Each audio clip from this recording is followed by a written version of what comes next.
तर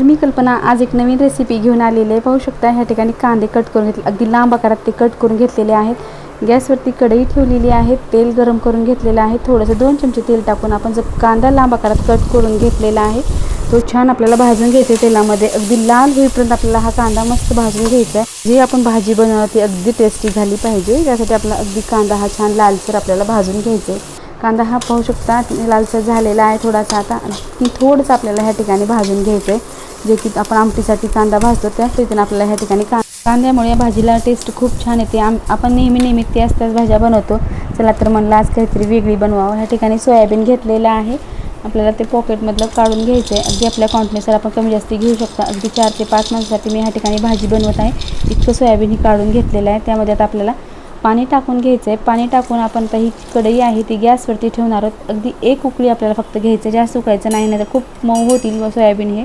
अगदी फक्त स्वच्छ धुवून आणि स्मेल त्याचं जाण्यासाठी आपण ह्या ठिकाणी थोडंसं पाणी टाकून, पाणी ह्या ठिकाणी छान गरम झालेलं आहे, एक उकळी आलेली आहे। आता गॅस बंद केलेला आहे। पाण्यामधून आता आपल्याला सोयाबीन जे आहेत ते बाहेर काढून घ्यायचे। ह्या ठिकाणी कांदा आणि सोयाबीन आपलं मस्त तयार झालेलं आहे। आता आपल्याला भाजीची फोडणी बनवायची आहे। ह्या ठिकाणी मिक्सरला आपण जो भाजून घेतलेला कांदा आहे तो मिक्सरला काढून घ्यायचा आहे। गॅसवरती कढई ठेवलं आणि तेल थोडं टाकायचं आपल्याला। तेल ह्या ठिकाणी 4 ते 5 चमचे, भाजीच्या क्वांटिटीनुसार आपण तेल कमी जास्त वापरू शकतो। ह्या ठिकाणी तेल छान गरम झालं की मोहरी टाकून घ्यायचं। मोहरी तडतडली की ह्यामध्ये 1 चमचा जिरे टाकून देणार आहोत। नंतर आपण लसूण अद्रकची पेस्ट करून घेतलेली आहे ती टाकून द्यायचं आहे। लसूण अद्रक मस्त तडतडलं की आपण ह्या ठिकाणी जो मिक्सरला कांदा काढून घेतलेला आहे तो टाकून दिलेला आहे। 1-2 मिनिटाकरता असं तेलामध्ये मिक्स करून घ्यायचं। व्यवस्थित आपला कांदा आणि लसणाची पेस्ट मिक्स झालेली आहे। पूर्ण आपण जो मिक्सरला काढलेला आहे कांदा तो टाकून दिलेला आहे। आता ह्या ठिकाणी आपल्याला काही मसाले टाकायचे आहेत। कढीपत्ता टाकून घेतलेला आहे, थोडासा मिक्स करून घ्यायचं।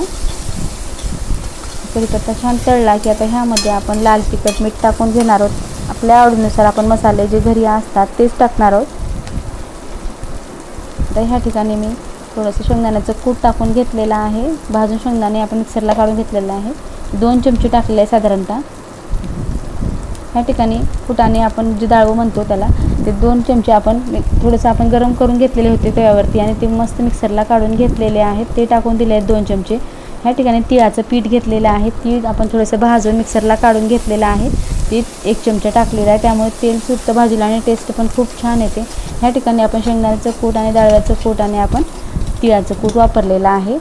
अगदी भाजी मस्त रंगदार पण होते आणि टेस्ट पण खूप छान येते आणि भाजी मिळून रस्सा खूप छान होतो ह्याचा। ह्या ठिकाणी लाल तिखट टाकलेलं आहे। आता अर्धा चमचा हळद टाकून घ्यायचे। गरम मसाला टाकलेला आहे, जो आपण घरी बनवतो नेहमी भाज्यांसाठी तोच मसाला वापरलेला आहे, दुसऱ्या आपण जास्त मसाले वापरलेले नाही आहेत। मीठ टाकून घेतलेलं आहे, आपल्या आवडीनुसार आपण चवीनुसार मीठ हे कमी जास्त करू शकतो। हे सर्व मसाले आता मिक्स करून घ्यायचे, जे की तेलामध्ये छान मिक्स होऊन जातील। ह्या ठिकाणी आपण मिक्स व्यवस्थित करून घेतलेलं आहे। आता ह्या ठिकाणी मी थोडंसं कोमट पाणी करून घेतलेलं आहे, ते टाकून दिलेलं आहे। भाजीचा रस्सा आपल्याला किती बनवायचा आहे त्यानुसार आपण ह्या ठिकाणी पाणी टाकून घ्यायचं आहे। आपल्या क्वांटिटीनुसार आपण पाणी टाकून घेतलेलं आहे। थोडं ह्या ठिकाणी धने पावडर टाकून घेतलेली आहे, थोडासा भाजी मसाला टाकलेला आहे। ह्या ठिकाणी अगदी छान आता उकळी येऊ द्यायचं आहे। ह्या ठिकाणी 1 चमचा खोबऱ्याचं कूट टाकून घेतलेलं आहे, मिक्सरला काढलेलं।